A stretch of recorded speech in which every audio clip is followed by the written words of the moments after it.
Мама, поезд идет, поезд идет! Наконец-то! Бежим!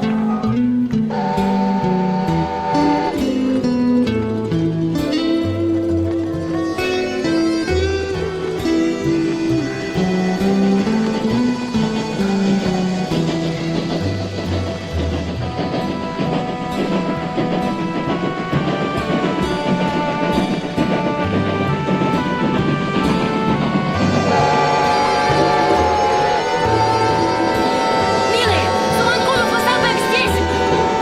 Бежим скорее! Бежим вперед! Родные, Суванкулова и Салбека у вас нет! Масалбек! Где же он может быть? Масалбек! Родные мои!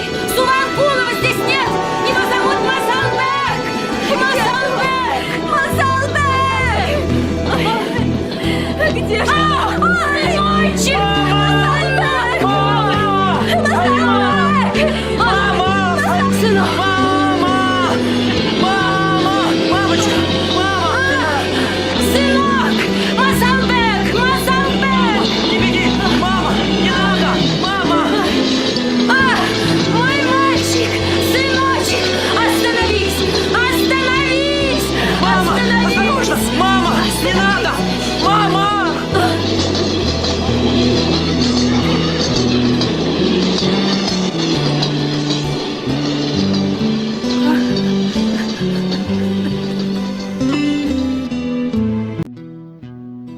Монолог Майсалбектің қаты.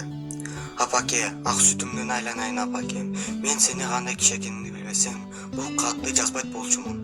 Сенің ақылмандығыңа, қайратыңа, сенің күчіңе ишеніп жазып отырам.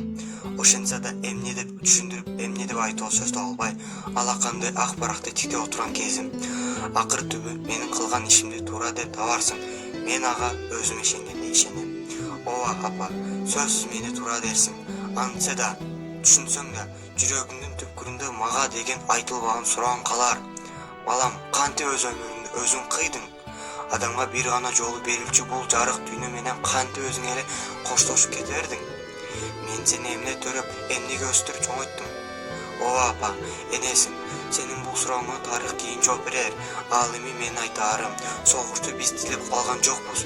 Бул көптүн башына келген кыйын иш, бүткүл адам баласына балта урган зулум күч. Биз аны менен күрөшпөй кое албайбыз. Аны үчүн кан төгүп, аны үчүн жан берип, аны кыйратып жок кылган милдеттүүбүз. Антпесек биздин адам деген атыбыз өчөт. Мен согушта жүрүп эрди көрсөтөйүн деп эч качан эңсеген эмес элем.